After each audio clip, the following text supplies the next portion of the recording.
Ropercast para você. O tema desse episódio: riscos jurídico-tributários para as instituições de ensino. O que você tem que ficar de alerta, abrir o olho para não pisar na casca de banana. Quem que veio conversar comigo aqui? Felipe Piazzi, advogado, pai da Belle, marido da Dani e especialista na advocacia educacional e tributária. Falei mentira? Não, tudo verdade. É tudo verdade? Eu ratifico tudo. Ah, então tá de boa. Então eu quero que você diga, na verdade, na real, tá? Sem juridiquês, quais são os principais riscos jurídicos que correm hoje as nossas faculdades, centros universitários e universidades. Quando eu falo de risco jurídico, eu estou dizendo riscos regulatórios, tá? Porque a educação superior no Brasil, ela é uma concessão pública, né? Você opera sob licença do poder público. Exatamente. Você não pode oferecer um diploma de graduação ou de pós-graduação se você não tiver uma autorização do poder público. Chancela, né? Uma chancela. Exatamente. Tá? É isso, né? É isso. Um ponto importante antes de chegar nesse ponto, você falou sem juridiquês, eu sou uns que defendem um movimento muito bom que tem tido no direito hoje, que é de descomplicar a comunicação. Isso. O ministro Luiz Barroso, hoje presidente do STF, tem encampado muito esse tema.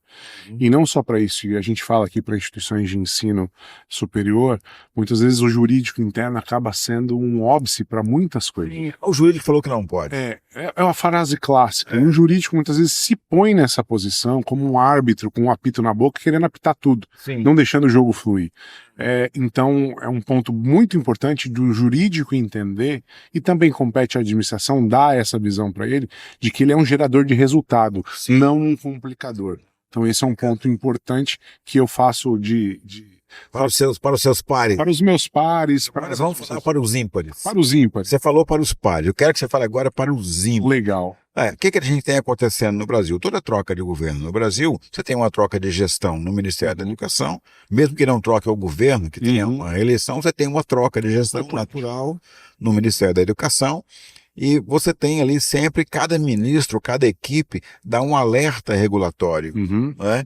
E agora nós temos já, no segundo ano desse atual mandato do presidente Lula, mantém o ministro da Educação, mas ele está encaminhando alguns alertas para as instituições de ensino. Olha, vocês têm que estar alerta nisso, alerta naquilo.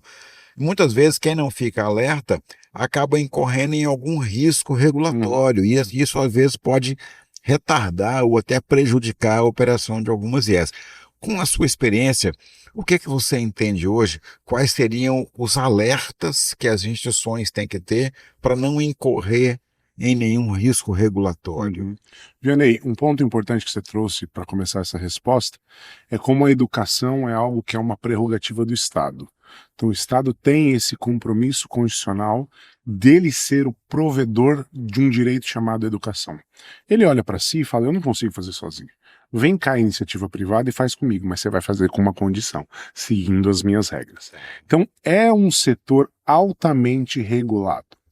Então a gente tem uma previsão dentro do própria estrutura jurídica de agências reguladoras. No direito a gente não tem uma agência reguladora, no direito, desculpa, na educação. Uma agência reguladora, mas a gente tem um ministério extremamente atuante nessa regulação. Então isso é um ponto importante. Quando a gente olha o cenário atual da educação, é bem importante contextualizar que o atual ministro da Educação veio com alguns resultados interessantes de educação enquanto governador do seu estado. Mas de educação básica. De educação básica, e traz consigo um primeiro ano voltado para isso. Tá. Né? Então ele tem uma discussão toda na virada de governo envolvendo o novo ensino médio, que todo mundo já viu isso, a exaustão, essas discussões todas. Então eu acho que se gastou muita energia no primeiro ano de mandato para que eu olhasse para o ensino médio. Agora, quando eu olho para o segundo ano, eu já vejo alguns alertas importantes com relação ao ensino superior, sobretudo algum campo da educação à distância. A EAD, ela tem esse olhar, veja que a gente já tem uma nota técnica, voltando a dizer, olha, esse número de relação aluno versus professor, tutor, está muito alto. Além da nota técnica, você tem um discurso político. Exatamente. Desde o final do primeiro mandato, desde o final de 2023, já vem um discurso político do ministro dizendo que não ia aceitar licenciatura online, que não ia aceitar curso na saúde na EAD. O próprio curso de Direito, que é um sonho. trancado. Então, mais ou menos o ministro criou um discurso de distanciamento da modalidade, articulando que ela não era portadora de qualidade. O INEP tem números que mostram a EAD em qualidade equivalente à do presencial. Isso foi levado ao ministro.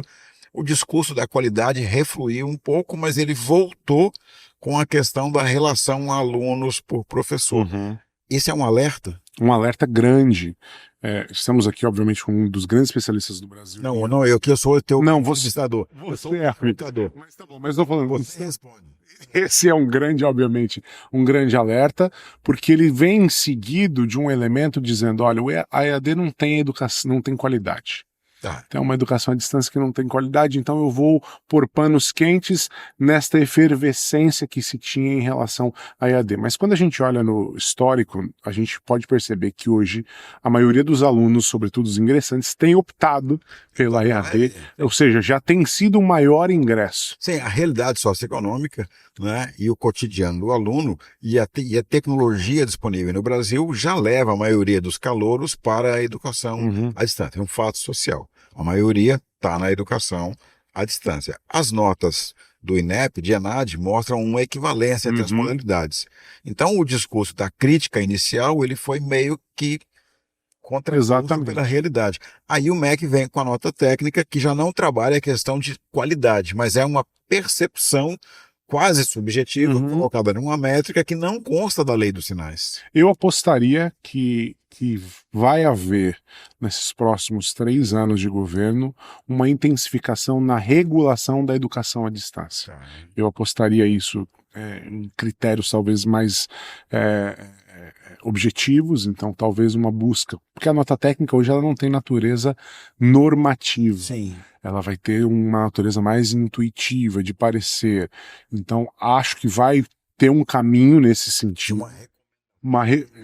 Eu acho que vai ter algo mais normativo, acho que vão ter outros critérios estabelecidos para que se olhe a educação à distância dentro de um olhar que se quer ter, não necessariamente do resultado que ela está gerando, né?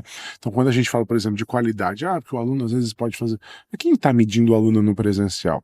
Sim. As notas são equivalentes. Então, quando eu olho nota, mas quem está medindo o aluno, por exemplo, em sala de aula, se ele está realmente prestando atenção ou se ele está no WhatsApp assistindo um filme, alguma coisa. Então, veja que todos os elementos subjetivos que são laterais, que se pressupõem para a educação à distância, não necessariamente se utilizam para as questões presenciais. Então, tem que haver nesse processo toda uma discussão. E o elemento crucial, que é o resultado, o que é que está sendo entregue, a gente já viu que ele está sendo entregue com qualidade. Tá, ok, isso é legal, então fica esse alerta então aí do Dr. Felipe Piazzi, nosso colega, grande advogado da área educacional e tributária. Fechando esse pacote da EAD aí, nós temos uma contenda, né, que já se prolonga de muitos anos na área da medicina. Sim. Subiu ao Supremo, né? A gente tem praticamente 2 correntes no Supremo, uma mais leve, que aceita a maioria dos protocolos que já andaram, uma mais rígida, que coloca que não seria isso, porque tinha uma lei vigente constitucional. Se tinha uma lei vigente constitucional, então não há por que aceitar. Isso está em aberto, até a data da gravação desse nosso Ropercast aqui estava em aberto. Agora, que leitura você faz dessa balança que hora pende aqui, que hora pende ali, de maior ou menor flexibilidade na continuidade desse processo? Como eu disse no início, pela educação ser uma área extremamente regulada, naturalmente as pessoas, e obviamente a gente está falando das pessoas jurídicas, elas buscam as soluções perante o judiciário. Então há sempre um embate, uma discordância ou até um elemento de interpretação com relação às normas, e aí há o judiciário para que possa descobrir ou possa descortinar esse tema.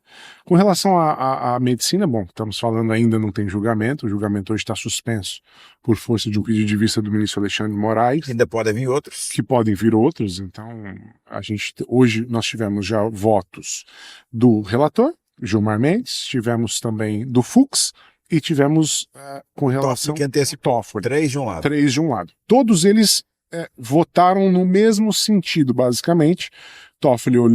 Toffoli e Fux concordaram Com o relator. com o relator no sentido de que, olha, o chamamento público é constitucional, mas na modalidade que ele está sendo feito, pode ser que precise ser melhor construído. Mas, o que diz o relator? Vai dentro de quase uma decisão salomônica, né? Ele fala, quem ajuizou até hoje, E já caminhou até esse a fase da documentação segue. Segue. Quem não fez, interrompe até a gente julgar. E do outro lado nós temos Fachin. Fachin e a Rosa Weber, que aposentou e vai votar de novo, Flávio, o Zanin. O voto da Rosa Weber vai ser substituído. Isso. Porque isso vai ser levado a plenário por conta da vista. E o Mendonça, que também sugeriu uma criação de um grupo técnico para que o MEC possa estudar e entender se os requisitos da lei dos mais médicos, também da lei de sinais, que a lei de sinais não trazia necessidade de chamamento público. Porque eu olho para isso, eu acho que o chamamento público vai ser mantido.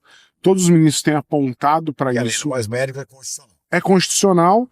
E que esse elemento do SUS, né, que tem que ser contemplado. Tem que ser contemplado. O SUS tendo esse Sistema Único de Saúde que organiza, porque a Constituição diz, né, que ele é quem vai trazer, vai organizar também a formação de pessoas, portanto médicos, enfermeiros e tal. Então essa questão que está no seu ramo de atuação. Se você tem uma limitação de vagas em função da integração com as redes, se mantém. Se mantém. Se mantém. Se mantém.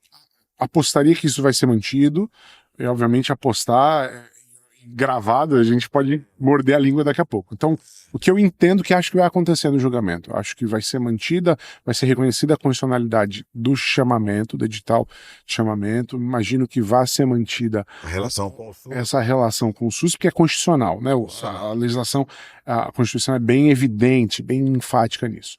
O que eu acho que deve acontecer é uma grande pressão em relação aos que não passaram a fase de documentação. A modulação. Só para você, exatamente a modulação, só para você ter uma ideia. Modulação, tem modulação de voz. Mas a modulação dos efeitos. E tem a modulação do judiciário, que é a voz da justiça, que diz até onde começa uma decisão, a partir de onde ela tem efeito, de onde ela para de ter efeito. Essa modulação ela está na discussão do Supremo para definir qual lote de processos já avançou, se os que não avançaram vão avançar também, e qual que é a garantia de continuidade para quem já está em operação ou para quem ainda está em fase de análise documental ou já passou pelo INEP. Essa discussão está em aberto. Quem passou a fase de análise documental está resguardado na decisão que a gente tem ainda hoje. 2 votos contrários a isso são os votos da Rosa Weber e do Fachin, que entenderam, não, olha, como o curso não abriu, não teria nenhum prejuízo, encerra tudo. Mas, por enquanto, são 2 votos vencidos. Mas, na essência, está todo mundo votando igual. A discussão, basicamente, está sendo nesse recorte, no lapso temporal, ou na modulação, como você destacou, com relação a quem é que vai ter a sua decisão lá da primeira instância mantida ou não. Claro. Então, eu apostaria que esses cursos hoje que já tiveram, inclusive, os pareceres positivos, que estão aguardando a publicação da portaria, seguem. Eles vão seguir, eu imagino, tá? Porque já se criou uma expectativa em relação a esse ponto. Há um movimento jurídico diferente, inclusive hoje, que algumas instituições que estão aguardando a publicação da portaria começaram a ajuizar ação. Para que, olha, eu já recebi tudo. O MEC já disse que está tudo certo. As entidades todas as certificações necessárias eu já tenho. Só preciso que seja publicado para começar a funcionar e que eu possa devolver isso à sociedade. E já temos hoje, pelo menos, uma dezena de decisões nesse sentido em primeira instância. Eu não sei o que vai dar. Eu apostaria que essas decisões serão suspensas também em decorrência do julgamento que a gente tem em relação ao MEC. São os 2 julgamentos. Ou seja, nós temos um risco regulatório na EAD e um arrisco regulatório. Eu arrisco que pode acontecer assim. Arrisco que pode acontecer assim. Então, é um eu arrisco, porque, na verdade, o Supremo ainda não tem uma deliberação final. O placar pode pender para um lado, pode pender para o outro, ele está em aberto. Então, tem que seguir. Tem que seguir aguardando, avaliando riscos. Alguma instituição que queira trabalhar nesse ajuizamento para iniciar o vestibular antes de publicação da portaria tem que medir bem os seus riscos, porque, obviamente, vai fazer um vestibular pendurado numa decisão liminar. Essa decisão, do ponto de vista jurídico, é precária e aí tem que avaliar se eventualmente ela cair as consequências jurídicas disso. Bacana, muito legal. Que bacana, né? Tão jovem, já com tanta responsabilidade, tanta sabedoria, tanto saber acumulado, tanta aplicação. Então, eu te desejo sucesso na sua carreira. Obrigado. Né? Desejo sucesso na gestão de risco da sua instituição. Ótimo. Né? Não só do risco empresarial, mas também do risco regulatório, para você evitar ter problemas. Então, como se dizia, muita cautela nessa hora. Muita cautela. E tem um ponto que vai ser um ponto importante, acho que é só um último à parte, um último risco grande. Reforma tributária. Mas aí não cabe agora. Reforma tributária vai ser um momento... Mas aí você que não cabe agora. Então não vou falar. Nós vamos gravar um outro, tá? Tá Sobre bom. reforma tributária, porque senão não dá. Isso aqui vai ficar muito comprido, ninguém vai assistir. Fechamos então? Obrigado. Dá um take five aqui. Aí, tamo aí. Fechamos então. Tem mais Ropercast para você aí. Dá uma vasculhada aí que você vai encontrar. Fechou. Valeu.